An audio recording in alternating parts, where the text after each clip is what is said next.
Hello students. So students, in the previous class, we were talking about in the chapter heat about conduction. What is a conduction, students? So conduction is basically the transfer of a heat. So we had started with the transfer of a heat and we have seen that heat get transferred from one object to other object or from one body to another body. That is called as the transfer of heat. When we talk about the transference of the heat or transfer of a heat it is basically divided into three types, and that is conduction, convection and radiation. In case of a conduction, we will see that we have seen that it is basically it involves that of the movement of the heat in the solid material. In case of a convection, the movement of the heat in a liquid or in the gaseous. And in case of the radiation, the movement of the heat occur in a vacuum. So, we have started to understand conduction. What is a conduction? Basically, when the heat gets transferred from one to another in a solid component, that is called as a conduction, students. Now, in the conduction, we have seen that if suppose we used to keep a utensil on that of a flame, hot flame, then what happened? The utensil get heated, it become hot. So how it become hot? Actually the flame, it provide heat to the utensil and due to which it becomes hot. Same thing when we used to keep a spoon on that of the hot coffee or hot tea, what we will find that the spoon will also becomes hot, and the reason is the heat get transferred from the coffee to the spoon. You have seen, student, while working with the frying pan, if suppose you are using a spoon in order to saute the food which is there, then what will happen? You will find that even keeping the spoon for a second in that of a frying pan, using it, you will find that the upper portion, means the portion which was in contact with the frying pan, it also becomes hot, and the reason is that when it comes into contact with the hot object, then the heat start flowing from the hotter area to the colder area. Actually, the heat used to move from the higher temperature to the colder temperature, and this is we call as the conduction, students.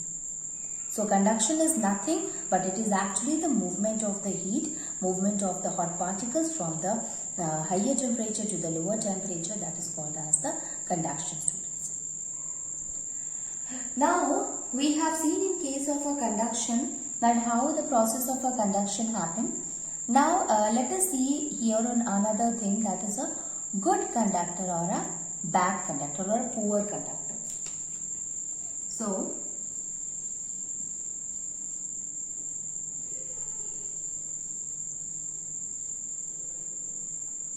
good conductors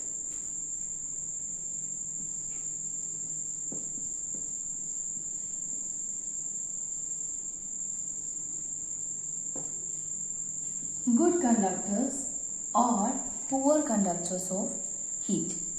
Okay, so basically there are some of the material through which heat can pass easily, and such kind of a material in which heat can be passed easily are called as the good conductor, and the object in which the heat cannot pass through it easily, that is called as the poor conductor.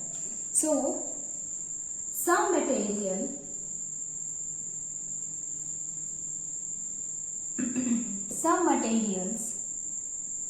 conduct heat easily. Conduct heat easily, whereas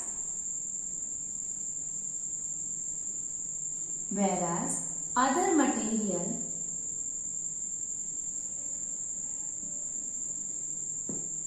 do not conduct heat easily, while the other material, it do not conduct the heat easily. So, on the basis of that, we have divided them into good conductor or a poor conductor. So, on the basis of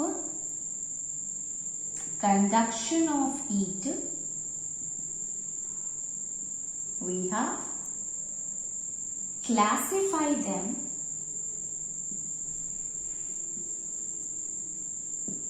into good conductors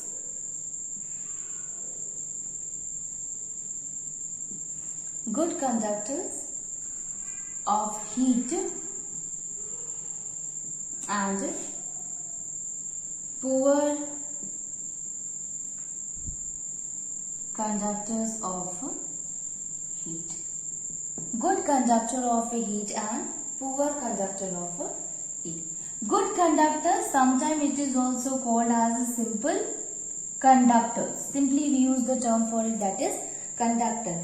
And poor conductor of heat is also called as insulators.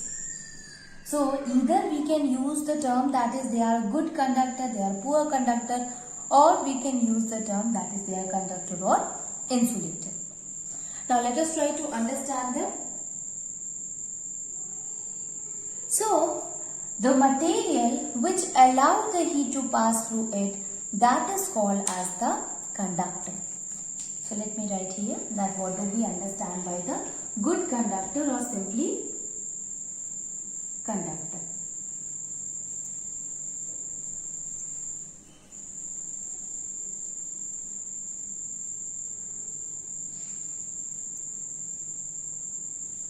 So those materials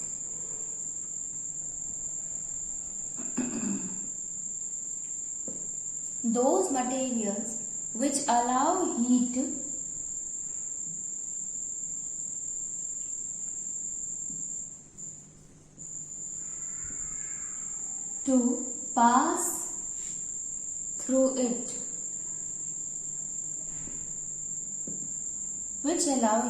to pass through it, easily,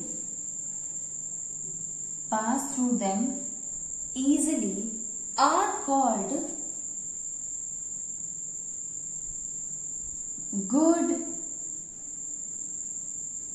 conductor of heat. All the metals, they are actually good conductor of heat.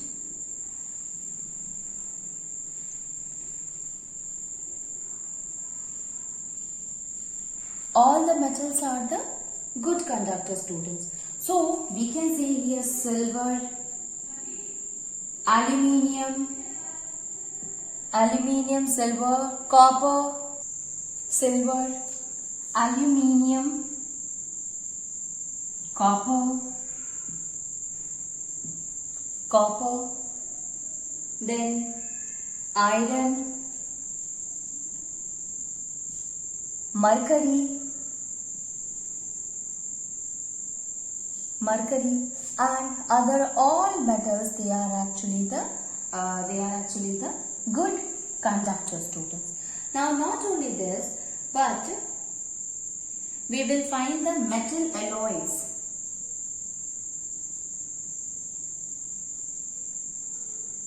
Like stainless steel, brass,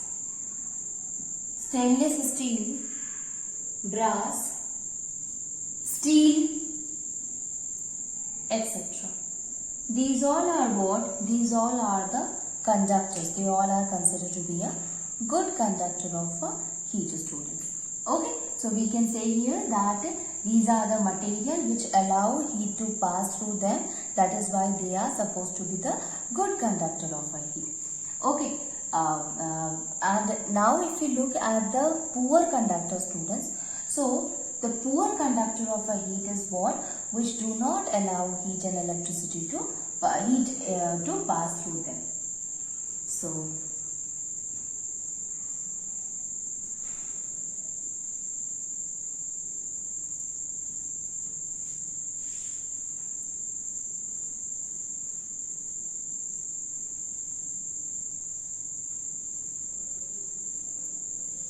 So poor conductor is what? those materials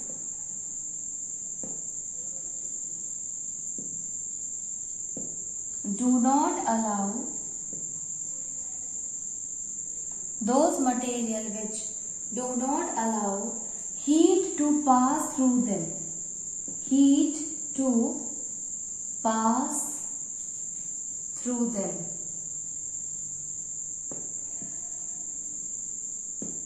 Heat to pass through them easily are called poor conductors. Conductors of heat or insulators.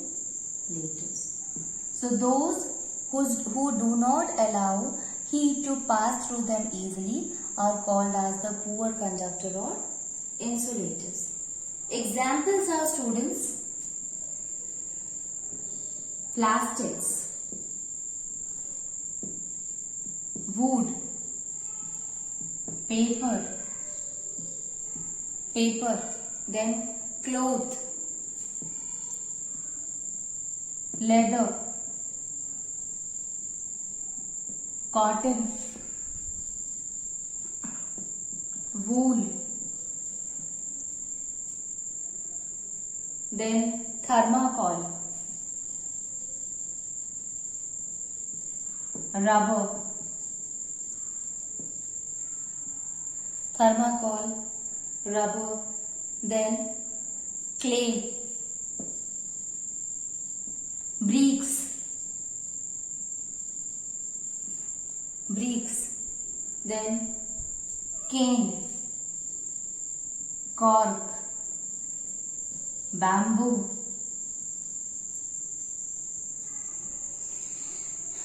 straw, fiberglass,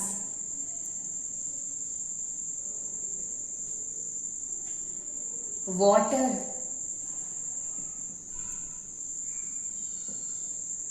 air, etc. You can see here, student, these all are what? These are the poor conductor of a heat. Means these all are the different material which actually do not allow the heat to pass through them.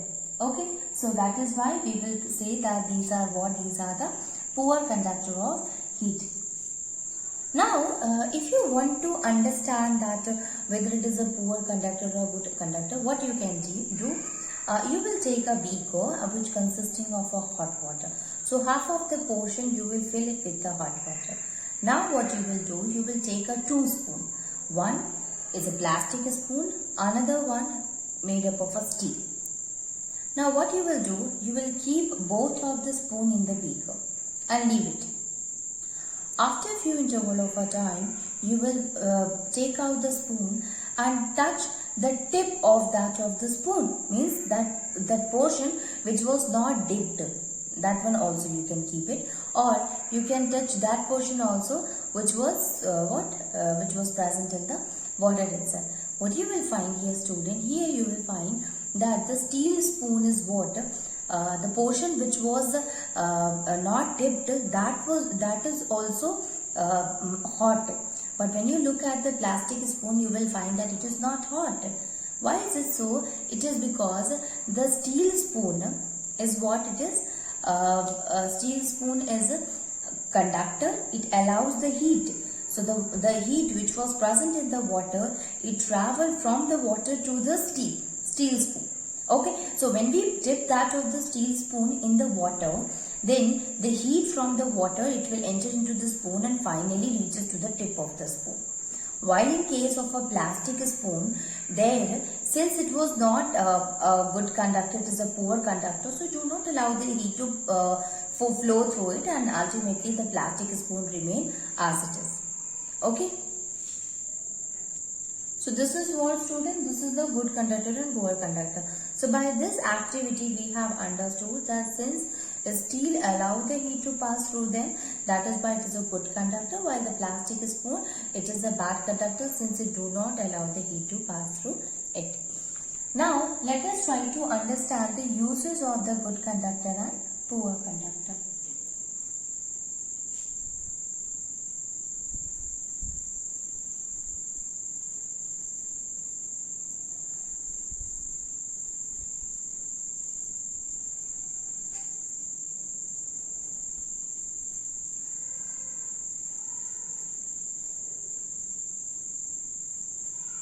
So since because of the property that it is a good conductor, it is used for making the utensils that is ultimately used for making the food. So why do we do that, students? Because we know that when we use, suppose we have used a frying pan, so there we used to make the vegetables and all. So ultimately it will receive the flame. When it will receive the flame, then it become hot and the vegetable can be cooked easily.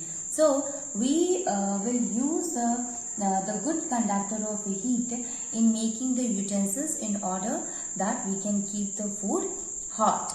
Okay. So good conductors, the cooking utensils.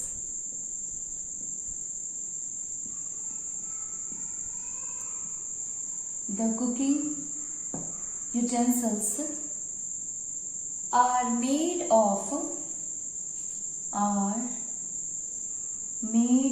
of metals.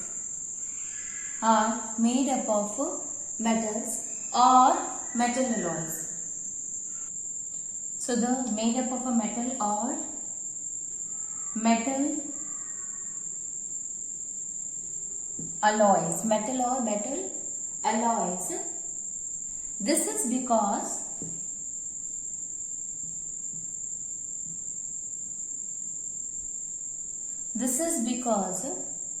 metals are the good conductor of heat. Metals are good conductors of heat. Okay, they are the good conductor of heat. Now, here in the cooking utensils also, student, you will find the insulator. So, when you look at the plastic handles, that is what? That is an insulator. So, why these handles are made up of a plastic? Because it is easy for us to deal with that, because it will not going to harm us, because if it will be hot, then it can burn a person. But it is not like that. It is a poor conductor. So,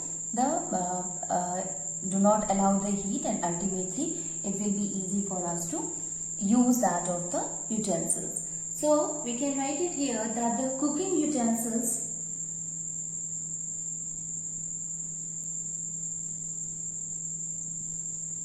provided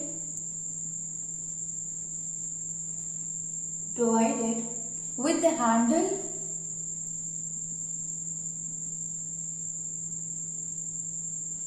handles made of plastic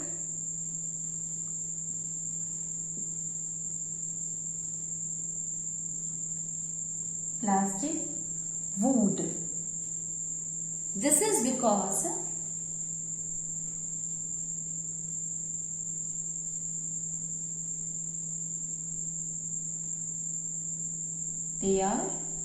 plastics are poor conductor.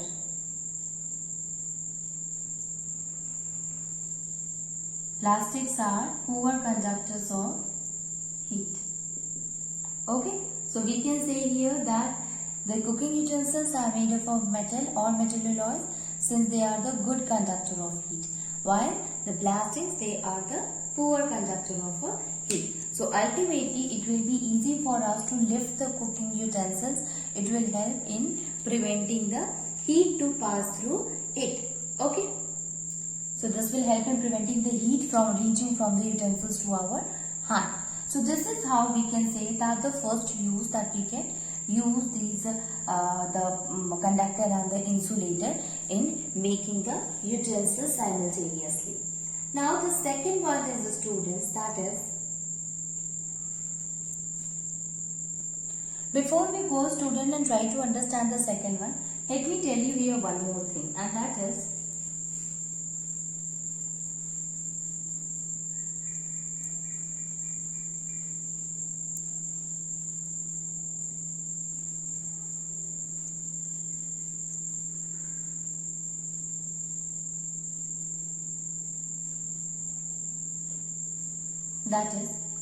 there are some of the cooking utensils are there, students, which was made up of a stainless steel, but at the base, at the bottom, it is made up of a copper. So we can say here, why is this so? Although it is made up of a stainless steel, so the bottom, why the bottom is made up of a copper? You have seen such kind of a frying pan is also there, such kind of utensils are there, students.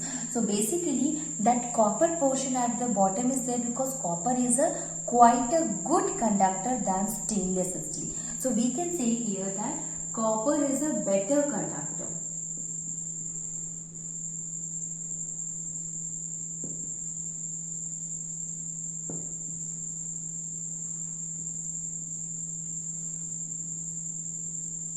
Heat, so better conductor of a heat, so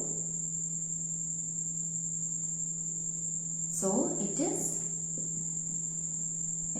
let me tell you, better conductor of heat than stainless steel,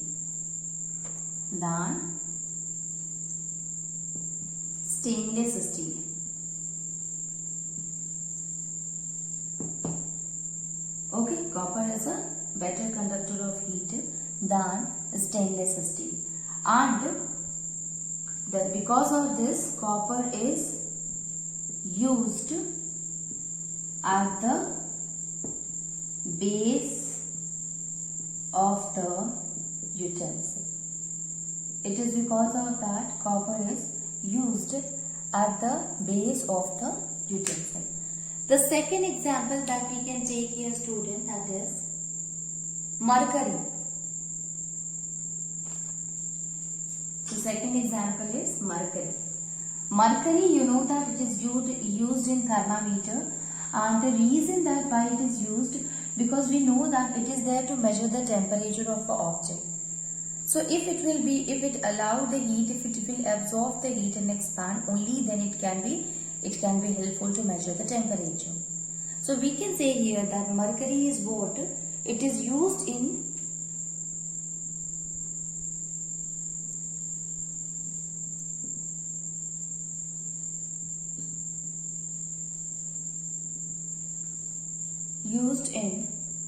making thermometers.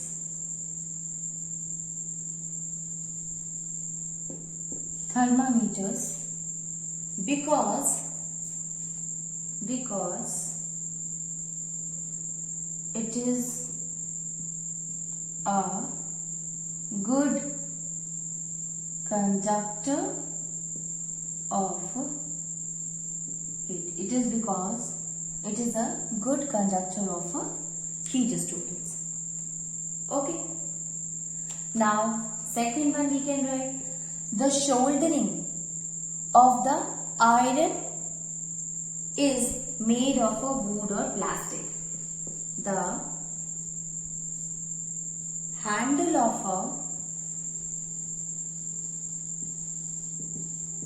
soldering iron is made up of plastic or wood.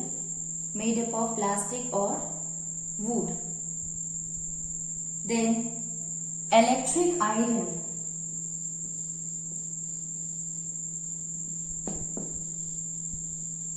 consisting of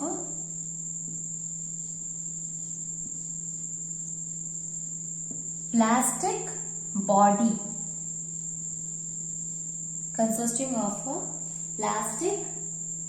students. Okay, then table mat is also there.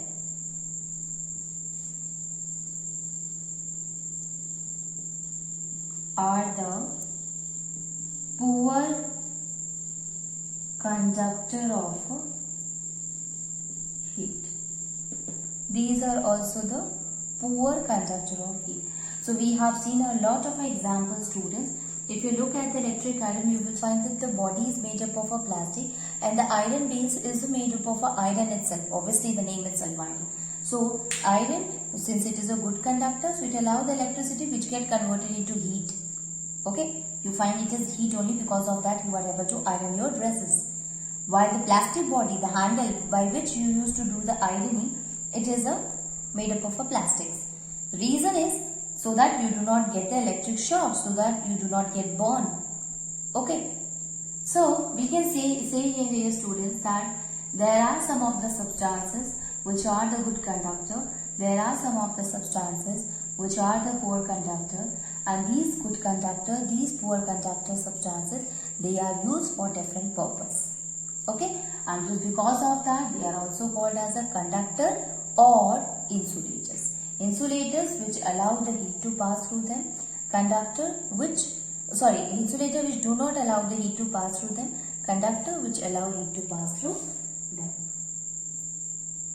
Now here a question is, why do we wear woolen clothes in winter? That is also related to the good conductor or bad conductor. Let me write it.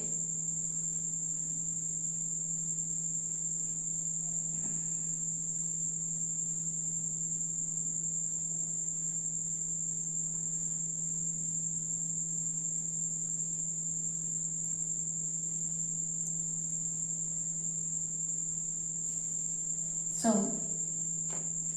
why do we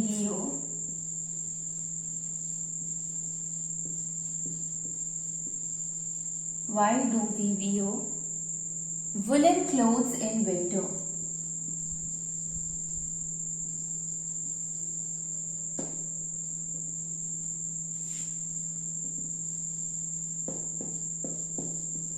Why do we wear woolen clothes in winter?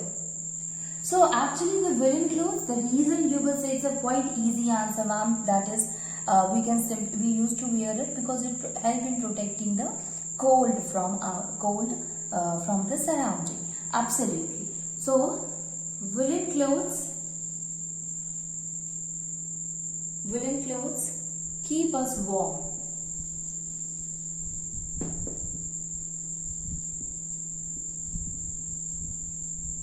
Keep us warm during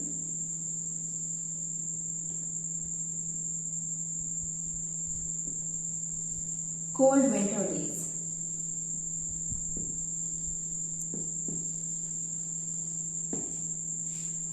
How does it happen, students? So it is because wool is a poor conductor of a heat.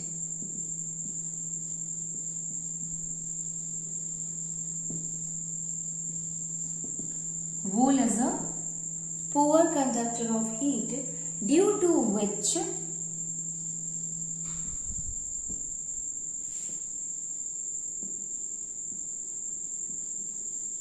woolen clothes stop the flow of heat,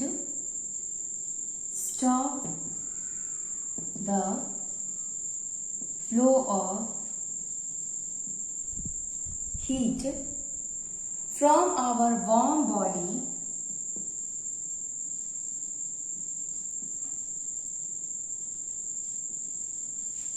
to our surrounding.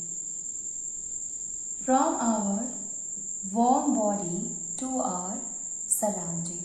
So we can say here that wool is what? It is a poor conductor. Basically what happens, the air which is present, it get trapped into that of the wool, and the woolen cloth, not only this, but it get trapped, the winter the cold air, it get trapped in the wool, as well as because of its poor conductor of heat, what will happen, it do not allow the heat from our body, from our warm body to the surrounding. So if heat will not get transmitted, if heat will not get transferred, so ultimately our body heat will remain as it is, and that will help in preventing the getting cold.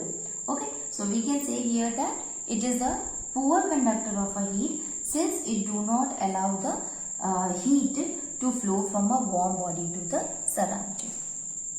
Okay, so this is how the we can say that by we used to wear the woolen cloth in winter.